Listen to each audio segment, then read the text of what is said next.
c'est bon. J'ai tout.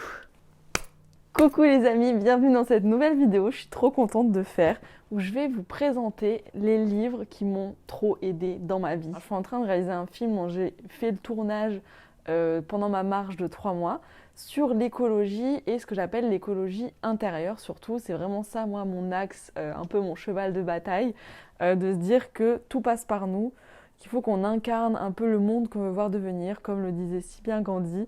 Et en fait, c'est en se changeant de nous-mêmes, mais surtout en se dépolluant, en se délestant de nos croyances limitantes, qu'on va pouvoir évoluer, s'envoler en fait, juste se libérer et s'envoler et se retrouver en fait avec qui on est vraiment, quoi.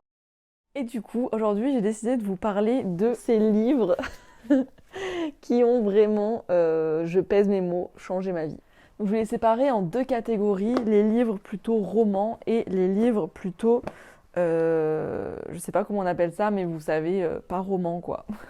Qu'on peut, un peu une bible, vous voyez, qu'on peut lire plusieurs fois dans notre vie et qu'à chaque fois on va apprendre des trucs différents, que ça va nous faire réfléchir sur nous, sur ce qui nous arrive, etc., etc.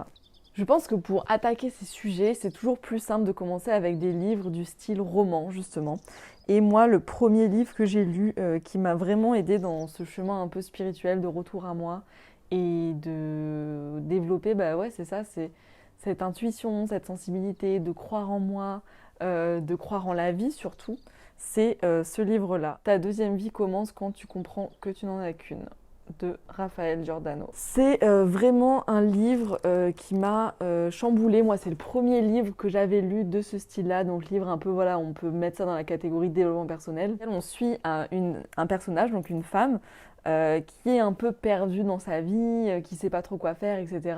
Et ce, dans plein de situations. Et en fait, elle va rencontrer quelqu'un qui va un peu lui proposer de la coacher, de l'accompagner. Mais c'est une sorte d'accompagnement, un coaching qui est vraiment particulier. Je vous en dis pas plus parce que ça mérite vraiment lecture, ce livre, je vous promets. Moi, c'est le premier que j'ai lu, il m'a vraiment bouleversée et il m'a vraiment aidé à me retrouver, je pense. Ça a été un déclic pour me dire, ok, j'ai besoin de me retrouver, j'ai besoin de vivre ce que vit cette, comment elle s'appelle? Camille. Voilà, c'est le personnage principal de ce livre. J'ai besoin de me retrouver comme Camille a réussi à le faire. Le deuxième livre du type roman que j'ai lu et que j'ai adoré, Les dieux voyagent toujours incognito de Laurent Gounel.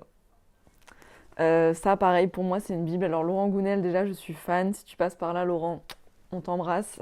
Je pense pas, mais moi, je suis fan de ce que Laurent Gounel fait. Ça, c'est vraiment le genre de livre. Alors, c'est un peu le même style que celui que je vous ai présenté juste avant. C'est une personne qui se fait un peu accompagner, mais de manière complètement impromptue. Enfin, on ne sait pas qui est cette personne pendant tout le long, une personne qui accompagne le personnage principal, mais ça va être un peu voilà, un chemin initiatique dans la vie quotidienne d'un gars qui est pas bien dans son taf, qui est pas bien dans sa vie perso. Et en fait, je pense qu'on peut tous s'identifier à ça dans un moment de notre vie où on n'est pas bien. Ouais, comme il le dit, plus qu'un roman, une réflexion sur soi-même qui nous invite à prendre notre destin en main. Et moi, je dirais que c'est exactement ce que ce livre m'a permis de faire, de prendre mon destin en main, effectivement. Alors, quand est-ce que j'ai lu ce livre? Je crois que j'ai lu ce livre juste avant de faire mon premier chemin de Saint-Jacques-de-Compostelle l'an dernier. Et je pense que c'est vraiment un livre que je recommanderais ouais, à toute personne qui est un peu perdue dans sa vie, qui sait pas trop quoi faire, qui a besoin de conseils mais qui sait pas trop aller chercher. Allez chercher là-dedans. Je crois que je suis pas très bonne pour raconter les histoires des livres, mais bon. Sinon, je peux vous lire le résumé, hein. Mais déjà d'avoir mon avis, c'est pas mal, je pense. Imaginez, vous êtes au bord du précipice. À l'instant fatidique, un homme vous sauve la vie. En échange, votre engagement à faire tout ce qu'il vous demandera. Vous acceptez et vous voilà embarqué dans un incroyable voyage où tout semble vous échapper. Plus qu'un roman, une réflexion sur soi-même qui nous invite à prendre notre destin en main. Je pense que c'est bien résumé et je pense que ça mérite qu'on n'en dise pas plus parce que c'est vraiment... il y a vraiment plein de beaux messages dans ce livre et d'ailleurs ça me donne envie de le relire, de vous en parler. Le troisième livre du type roman que j'ai lu et pareil que j'ai adoré, du type voilà roman à message un peu style développement personnel, Kilomètre Zéro de Maud Ankawi. Je vais vous lire le synopsis, c'est plus simple. Maëlle, directrice financière d'une start-up en pleine expansion, n'a tout simplement pas le temps pour les rêves. Mais quand sa meilleure amie, Romane, lui demande un immense service, question de vie ou de mort, elle accepte malgré elle de rejoindre le Népal. Elle ignore que l'ascension des Annapurnas qu'elle s'apprête à faire sera aussi le début d'un véritable parcours initiatique. Au cours d'expériences et de rencontres bouleversantes, Maëlle va apprendre les secrets du bonheur profond et transformer sa vie. Mais réussira-t-elle à sauver son amie? Les trois, c'est un peu le même style où c'est une personne qui va faire un chemin initiatique, sauf qu'à chaque fois, je pense qu'on apprend des choses différentes selon notre propre histoire, selon où on en est dans notre cheminement, etc. Et également parce que les personnages, c'est pas non plus les mêmes, c'est pas les mêmes auteurs également, donc ça peut toucher plus ou moins la sensibilité de chacun. Et celui-là, je vous le recommande également si par exemple vous aimez la rando, l'aspect bouddhiste, vu que ça se passe au Népal, etc. Super livre, super livre. Et celui-là, je l'ai lu aussi, je crois, juste en rentrant de mon chemin de Compostelle de l'an dernier, vu que c'est une fille qui fait de la rando, donc ça m'avait bien parlé. Pour finir, dans la partie roman à message, je pense que ça, c'est le premier livre que j'ai lu de ma vie, roman développement personnel. Et c'est également le dernier, parce que je l'ai relu quand j'étais sur le chemin, dans un gîte, il y était, et j'ai trop voulu le lire. Je pense que je vais rien vous apprendre. Le Petit Prince d'Antoine de Saint-Exupéry. Je pense que là, on est clairement sur un classique. Si vous l'avez lu il y a très longtemps, comme moi, c'était le cas, je vous conseille tellement de le relire.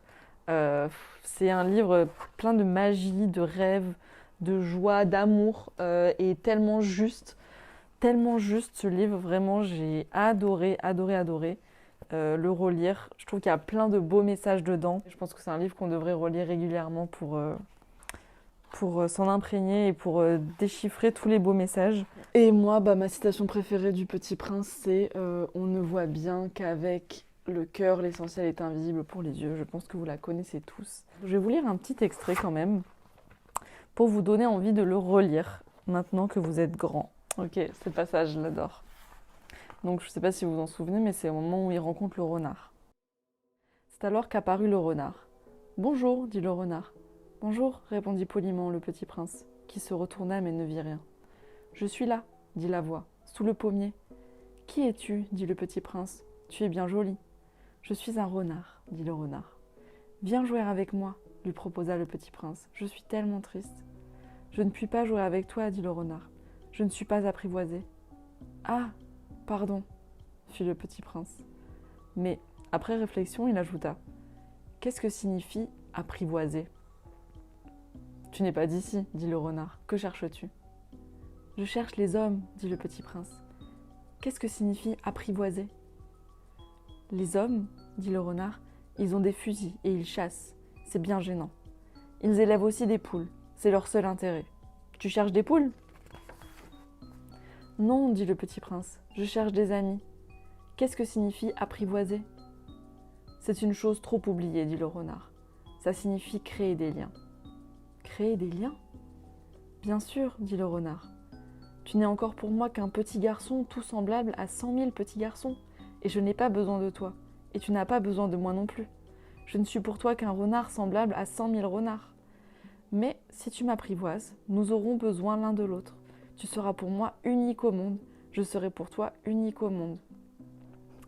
Je commence à comprendre, dit le Petit Prince. Il y a une fleur. Je crois qu'elle m'a apprivoisée. Voilà, c'est un petit extrait que j'adore de ce livre magnifique. Du coup, pour continuer maintenant, on va passer à la catégorie des livres par roman. Vous voyez, des livres plus vraiment qui sont des bibles d'enseignement. J'en ai 3 à vous partager. Le premier qui est, je dirais, un peu sur la partie féminisme, mais surtout de s'aider pour nous aider chacune à prendre le pouvoir de notre vie, comme elle le dit si bien. Est-ce que vous avez deviné de qui je parle ? Louise Aubéry, alias My Better Self, avec son livre « Miroir, miroir, dis-moi ce que je vaux vraiment ». J'ai adoré ce livre. Louise Aubéry, si vous ne la connaissez pas, c'est une créatrice de contenu qui a toujours en fait fait des contenus hyper engagés, hyper sur la déconstruction de nos croyances limitantes. Je pense qu'elle dit tout haut ce que beaucoup de personnes pensent, ce que beaucoup de personnes ressentent, mais n'osent pas dire, n'osent pas faire. Et dans ce livre, en fait, elle a clairement déconstruit les inégalités, ce qui nous empêche d'être libres, ce qui nous bloque, nos systèmes mentaux, etc., etc., pour nous aider en fait à trouver cette liberté en nous, les femmes, mais pas seulement. Je pense que tout le monde pourrait lire ce livre, mais en particulier les femmes parce que c'est quand même plus difficile pour nous. Mais voilà, j'ai adoré ce livre. Bon, j'adore Louise Aubéry, je la suis depuis très longtemps sur les réseaux sociaux, tout ce qu'elle crée, je trouve ça super. D'ailleurs, Louise, si tu passes par là, gros bisous. Louise, je pense elle a un parcours vraiment... c'est un bel exemple d'une femme qui a pris sa vie en main, qui a suivi son cœur et surtout pas se laisser ralentir parce que les autres pouvaient penser d'elle, parce que les autres pouvaient lui dire, etc.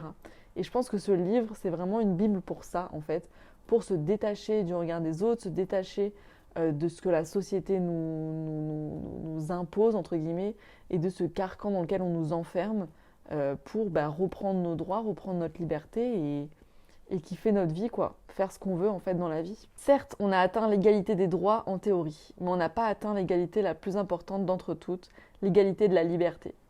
On n'est pas libre de rentrer seul chez nous le soir. On n'est pas libre de s'habiller comme on veut. On n'est pas libre de manger ce que l'on veut. On n'est pas libre de gagner ce que l'on veut. On n'est pas libre de coucher comme on veut. Alors si cette liberté ne nous est pas accordée, il est temps de l'obtenir nous-mêmes. Ce livre est là pour vous aider à y parvenir. Déconstruire pour mieux construire, voilà la promesse du livre que vous tenez entre vos mains. Par une analyse fine et éclairante, Louise Aubéry nous partage comment déconstruire les croyances qui nous desservent et qui nous empêchent de nous accomplir pleinement. Un ouvrage édifiant qui vous donnera les clés pour enfin prendre le pouvoir de votre vie. À tout juste 24 ans, Louise Aubéry est une des créatrices de contenu et entrepreneuses les plus influentes de sa génération.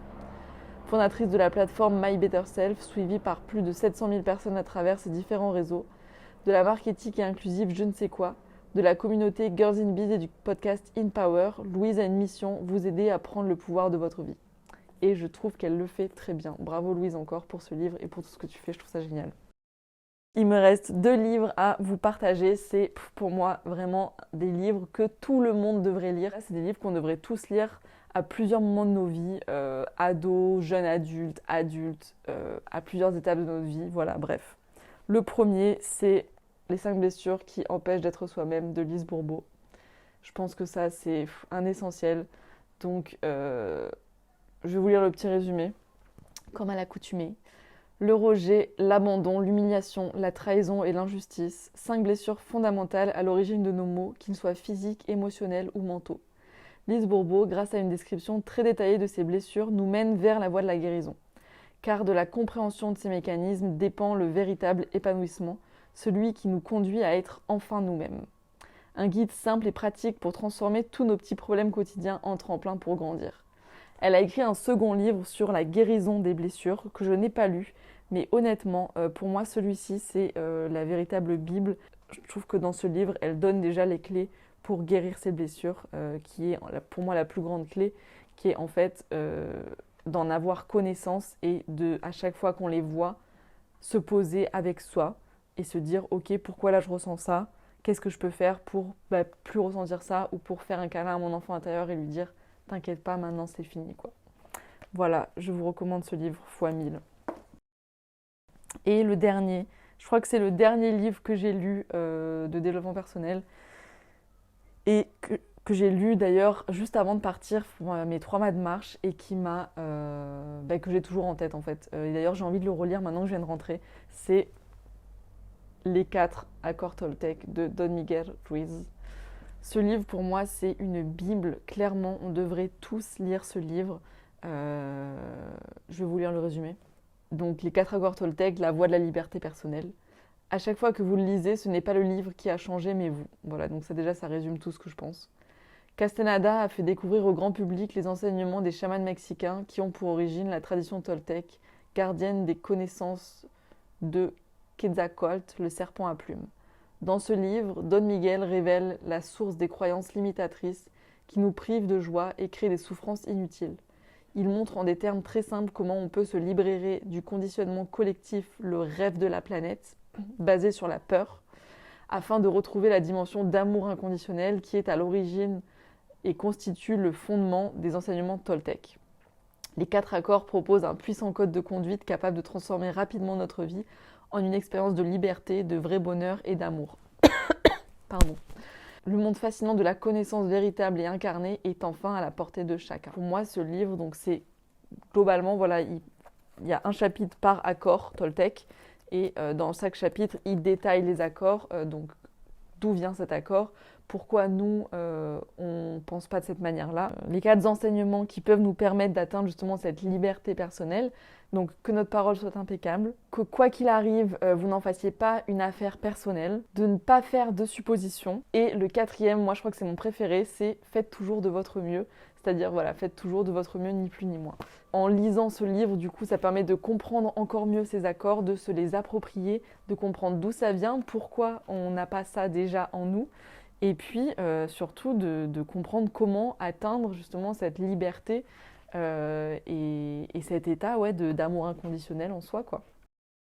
Voilà les amis, c'est tout pour cette vidéo. J'espère sincèrement que ça vous aura plu, que ça aura pu vous inspirer un petit peu, vous donner quelques idées de lecture si vous ne saviez pas trop quoi lire en ce moment.